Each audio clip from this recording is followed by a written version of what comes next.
This is the first episode of the Payday Pursuit Podcast, and we have Jesse Warren. He is a comedian, TikTok prodigy, engineer, entrepreneur, and he also hosts his own podcast called Cartoonish. And I brought him on so he can talk a little bit about, what it's like actually starting a podcast, hosting a podcast, and any type of pitfalls that come with that. Hey, Jesse, how you doing? Good, man. First episode. I didn't know that. Very cool. Well, I figured it makes sense, first episode about how to start a podcast of a podcast. Very meta. Right, yeah. Breaking the fourth wall there. But yeah, I mean, if you want to talk a little bit about yourself, just tell me who you are. Oh, sure. Yeah. My name's Jesse. I think, Kevin, you probably found me from TikTok, Yeah. which is something I've been doing recently since the pandemic has been going on. I've been putting quite a good amount of energy into TikTok in the last few months. I was able to get 100,000 followers, which is pretty neat. I mainly narrate a cartoon dragon named Bartholomew the Terrible. That was my own creation. But prior to all this, I'm a comedian. I perform stand-up comedy every night of the week, and I run a tech comedy roast startup called Socially Inept, where we travel to various tech hubs country, roasting people of significance in the tech industry, and the comedians who do that are either current or ex-software engineers. Prior to that, I was a software engineer at SpaceX and Microsoft, and made that transition to comedy from there. So that's my background. Awesome. Yeah, I like to vet a lot of people, like, before I do any type of communication. So I went through a lot of your old stuff, like, there was the one guy that was like on, I think it was Jimmy Fallon, who got like his chest waxed or something. He uploaded a video of you guys like roasting him. So Oh, dude, really dude, cool. You got deep. Yeah. Wow, that's wild, man. Yeah, jeez. I hardly knew that happened. I was alerted to that fact months after it happened. That is nuts. So you looked into wow. Oh Very yeah, cool, man. yeah. And your talk with what was it? Wire. GeekWire. We got yeah. TechCrunch to cover us, and the company itself has been doing pretty good so far. Yeah. Yeah, and like I said, I really I took a deep dive. Like, I found you through TikTok. Yeah. I was like, oh, this guy does a podcast. That's pretty cool. Let's look into him a little bit more. So, yeah, I was very. I don't know how to. It's a weird because you have like this persona, I guess you could say, as like Bartholomew the Dragon versus the nerd that runs a startup. I didn't expect. Sure. I didn't expect to find those two kind of come together, and that's what really drew me to talk to you in the first place. Cool, man. And I didn't expect them to come together too. A lot of this is just trial and error. Actually, not all of it. There's some degree of pre-planning, but I certainly didn't plan for that to happen that way. Right. Yeah. So tell me a little bit about what made you want to get started into podcasting. Podcasts are one of my favorite medium to consume. So how I got started consuming podcasts were I greatly admired a particular comedian. And when I admire a comedian, what I do is I consume the entirety of their work. Right. All starting from their stand-up specials, and then going deeper into like their late night appearances, interviews, but then their podcast. Now, their podcast is where I really get to know them because they talk at length about their life. And prior to having that available to me, I knew them at a very surface level. I knew them as their stage persona, and that was interesting enough to me. But what I've learned is that I want to know who they really are. I admire this person so much and what they do, and then that deepens considerably when I'm able to figure out how they are in their everyday life. So I've consumed, I particularly like Theo Vaughn's comedy and his podcast. I like, Norm Macdonald. He's my favorite. Right. Yeah. Consumed all of his podcasts. He's my favorite of all time, actually. So that was my introduction into consuming podcasts. I wanted to do something like that. That's what I wanted to do. I wanted to first develop comedically and still continue to do that. And then I want to have a way for people who are a fan of what it is that I offer to be able to connect to me on a deeper level. And that is my first, that is my introduction into wanting podcasts. Now, the medium itself is so powerful. I'm now, for example, writing an audio drama with a couple of comedian friends of mine. Oh, okay. Because I love creepy stories. I'm obsessed with them. And that was a recent obsession that I developed, and the podcasting medium is great for that now too. So I have a ton of interest in podcasting, but that was the genesis. Right. Yeah, I started listening to Last Podcast on the Left. Have you ever listened to them? No. If you like creepy stories and stuff, but they were like top podcasts on Spotify. I wanted to get in. I was like, I want to listen to some podcasts, just kind of get the idea. And they were like #1 on Spotify. I was like, all right, cool. Let's start here. Oh, and sweet, extremely man. entertaining. I gotta check that out. Yeah, they're extremely entertaining. Dude, it's so interesting because that idea of organic discovery of podcasts is never something that I did, right. and I wonder how many people are actually doing that. Mm-hmm. That's interesting. Yeah, because I don't consume podcasts the way I consume a video, where this podcast gets recommended to me and then I'll check it out. That's impossible. Mm-hmm. That's like an hour investment. Figure out. But whereas a related video is like a 2-minute investment. Right, and that's actually something I was curious about. How do you feel the the algorithm side of things are on this is kind of jumping ahead, but on sites like Anchor and Spotify, do they recommend podcasts in that same way, or it's kind of you got to bring your own traffic? I think they do. I think that, but I don't think that that's even useful. I truly don't even think that that's useful. Because it's such a commitment. I personally will never consume a podcast that way. Right. The way I find a podcast is I find a person I like a lot, and then I want to find more of them. Right. Or in the case of the scary stories, I Google, what is the best? What are people? So I do a lot of research because I don't want to waste an hour of my time. I don't have that type of organic discovery does not appeal to me for podcasts. Now it does for YouTube, and it does extremely for TikTok. Right. It's organic discovery is the name of the game, right? Because you don't even have a choice. You're by default organically discovering, right. And I think that's really cool. But I am certainly not investing time or energy into increasing the organic reach of my podcast. Rather, I'm investing my time into building up an audience outside of podcasting. And if a small fraction of that audience is really into what I have to say, then I trust that they'll come find it. Right. And it's funny you mentioned that. Let's talk about, because you said you have 100,000 followers on TikTok. Would you say that's where most of your traffic comes from? For my podcast, yes. Right. And what kind of monthly average are you getting for listens on your podcast? Well, it's certainly not what I want it to be. So every episode on average gets about 100 listens, and okay. I've had the podcast for about 2 months now. Right. That's honestly a lot higher than I expected. Really? Well, so there's a lot more I could be doing. So I find self-promotion to be, it's not inherently cringy, but it's I haven't figured out the way to do it on TikTok the best yet, because I don't want to make a post and just promote something. I want my posts to be in it themselves, just be just entertaining and what people expect. So the only way I promote my podcast is when I go live and people are asking about me. I say, hey, if you like this, go check out my podcast. It's in the link in my bio. And then some people just go to the link in your bio regardless, and then they'll find it there. Yeah, that's why I was so interested that you said 100 listens, because it just feels like the conversion rate is so low.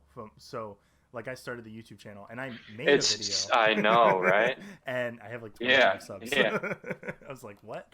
Out of Isn't that crazy, man? It makes you rethink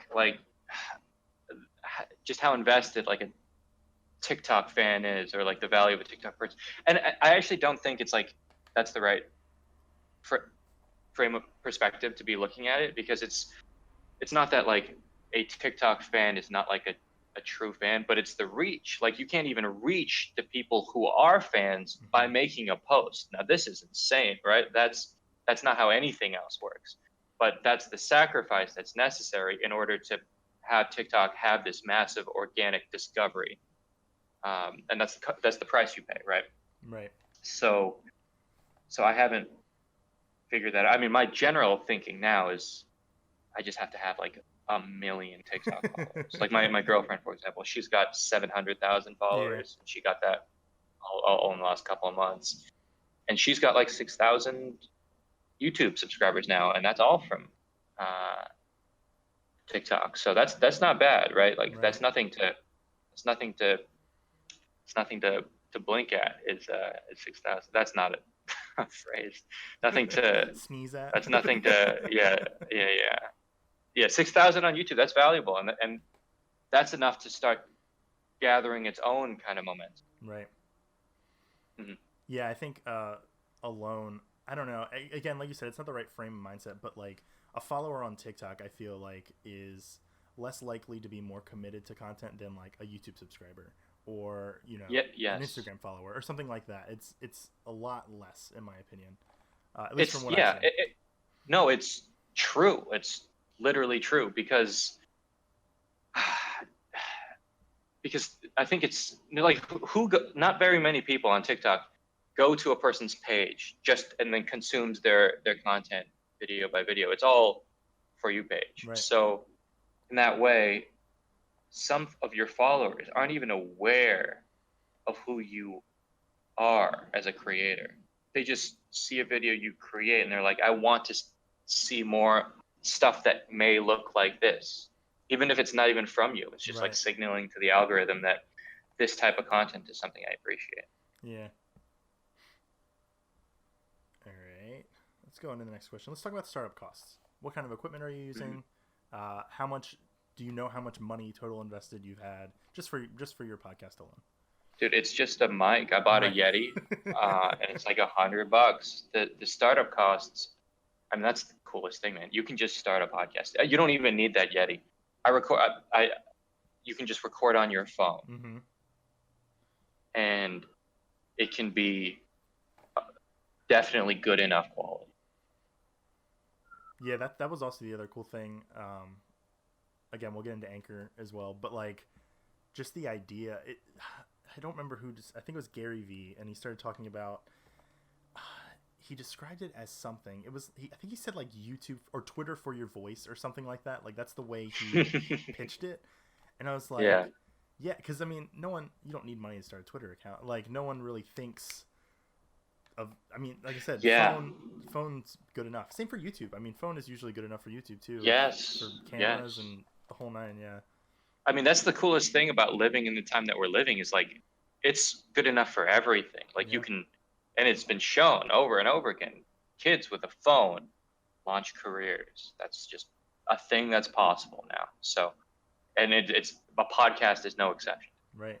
Yeah. I mean, TikTok alone has proven that time and time again. You just need a phone. Yeah. It's nuts. All right. So let's talk about Anchor. Since we've been mentioning it so much. So tell me a little bit about your experience with Anchor. Tell me what Anchor is, just so you can describe it to everyone. Yeah, it's the best, man. As far as making it easier to start and distribute a podcast, it's an all-in-one platform for distributing, monetizing, creating a podcast, and it makes it so simple and easy that anybody can do it. So basically, I record directly through Anchor. So you go to Anchor, you create a profile, you press record, and then it starts recording the podcast through your browser, and it saves it, and then it well, first you can create like your podcast. There's the title and your bio and everything, but you can distribute through Anchor. That's the coolest thing. So you used to have to, I wasn't on podcasting back when this was the case, but you used to have to go individually to like Apple Podcasts, Spotify, Any place you wanted your podcast to be, you had to individually get approved by them. Anchor takes care of all of that for you. It does that work. You just have to upload your podcast, and then it does all of that. Insane. Super valuable. And it doesn't cost anything. Yeah. The only way Anchor makes money is if you choose to advertise through Anchor, which I will, because it's so easy. They will take a cut from that. And I love this model. This model is the model of the future. It's like Heroku for like web services. It's like you can create a website at no cost. Right. But as soon as you start making money, they start making money. And that's a win-win. That's how everything should be in an ideal world. Right. It's really awesome. Yeah, and like I I don't even have any episodes. I made an Anchor profile. Yeah. But like you can immediately go to monetization and see what your CPM is. Yeah. It's really crazy. Yeah. And you can start monetizing even with one listener. You can get a fraction of a penny. Yeah. Which is, you don't see that anywhere. I mean, like YouTube has a minimum requirement. TikTok has a minimum requirement, which is really cool. Again, podcasts are a lot harder to get that you know, following, but who cares if you can monetize right away and start making money? Yeah. Especially with the low startup costs that podcasts have. Yeah. So that's mind blowing. And even outside of the motivation of making money, I think it's super valuable for everybody to have a podcast. Not everybody to have a podcast. That's stupid. That's like that whole like everybody should learn how to code thing. Right. I don't think that that's true. Not everybody should learn how to code. I think that that's ridiculous. But I think that a lot of people should learn how to code, and I think a lot of people should start a podcast, because what you learn by starting a podcast, especially it depends on what the podcast is, but if you have a podcast you want to do, for example, just my podcast where I just basically talk through things that I've learned and things that I think could help other people, by virtue of talking that out, I am now solidifying that information in my brain in a way that is more easily digestible to a consumer, because it has to be, right, for somebody to want to consume it. And by virtue of having to distill that information in my own head for a consumer, I then distill it for myself. And that's been super valuable. I know myself better. I know the principles that I want to live by better, by virtue of having to teach them to naughty. Right. And that's a good point, because so the whole point of my podcast is like, you know, me talking to someone who does it already, like you do a podcast, and then, you know, starting that up myself. So I have a few guests coming on that's like an author. I want to write like a little tiny ebook and sell it on Amazon, whatever. But that helps craft that like elevator pitch. If you're already talking about it and you know right away, like boom, boom, boom, boom, you can describe it right away. Even just describing how the podcast works alone is super valuable. And it's almost like, you know, you have your own little audience without having an audience. You just get that rhythm, which is really cool. Yes. Yeah, definitely. It's an awesome medium. So I also noticed that on your Anchor page, it's because Anchor, they don't partner with everyone, right? Isn't it only Apple Podcasts and Spotify that they themselves distribute to? No, it's like, oh really? It's everything. Yeah, my podcast is available on stuff that truly does not matter, that nobody will ever look at. Yeah. Wow, that's why I was curious. I was like, why is he pushing it to Google Podcast, whatever, you know? It's things. It's not me. I just said yes. Why not? That's right. Because it's no extra work for me. So if somebody wants to listen on Pocket Pod, then that person can listen on Pocket Pod.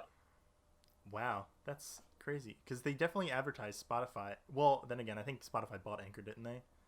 I could be wrong. Oh, I'm not sure. That would be a good investment. They definitely made like a big button that says "Listen on Spotify" instead, and everything else is just very small. That's very interesting. That's very fun.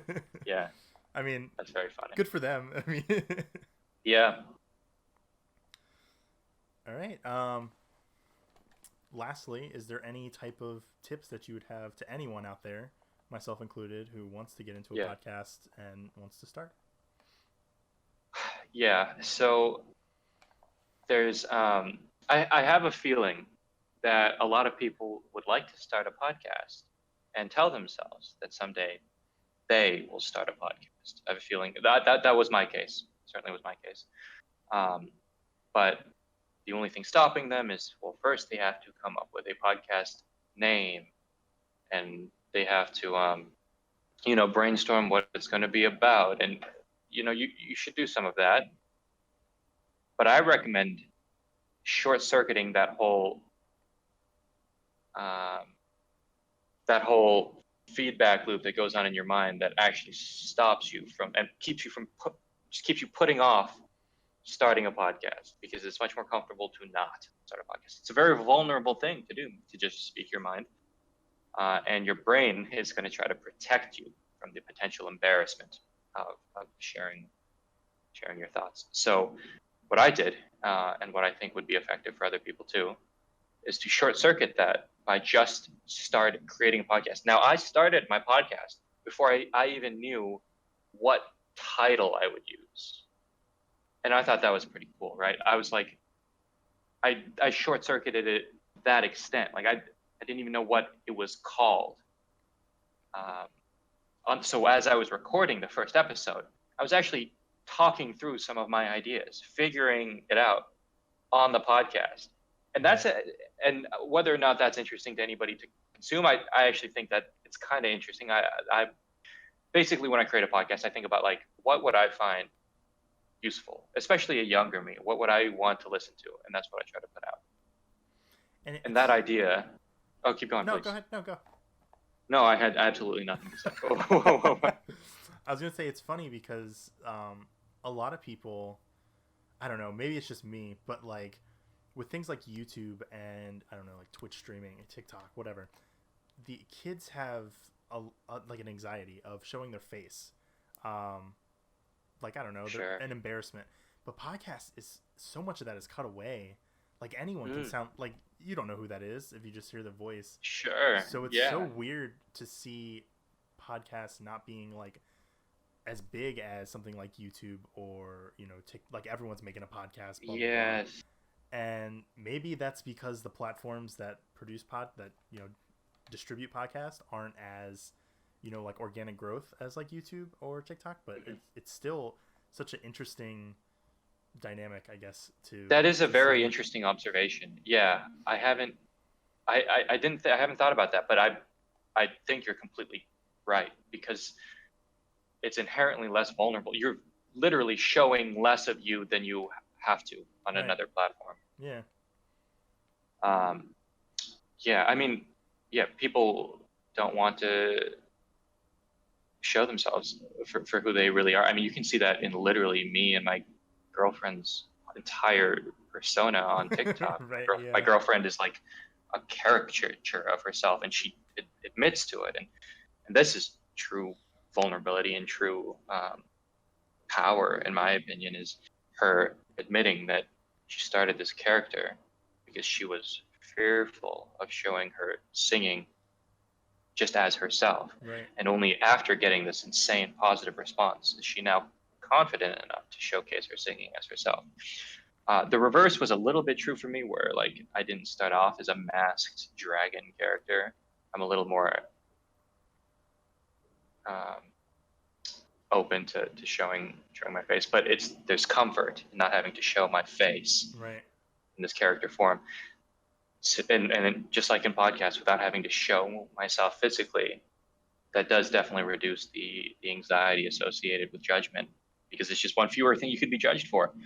That being said, I hope it doesn't stop anybody from doing anything where they do have to show their face. But yeah, fantastic observation. And okay. No, please. It helps me a lot to when you add questions. I don't just keep talking. Yeah. I was gonna say what's interesting is, again, I'm the type of person who experiences that type of anxiety of like, oh no, like I have an Android phone. TikTok does not play well with Android phones. Oh yeah. The compression is god awful, and I just sat there and I was like, oh my god, this sucks. I was like, what's gonna happen? And then I got like a haircut, and I'm like, oh my god, they're going to comment about my haircut. No one said anything. I was like, what the heck was I worried about? All along. So yeah, like I said, I can only imagine that type of thing is minimized to whole new level through like a podcast or any type of speaking thing, which is kind of weird.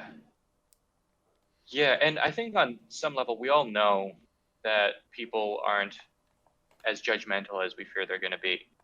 But to act in accordance with that knowledge is a whole different beast. Right. So start before, basically, sum it all up. Start before you want to start. I mean, just get in there.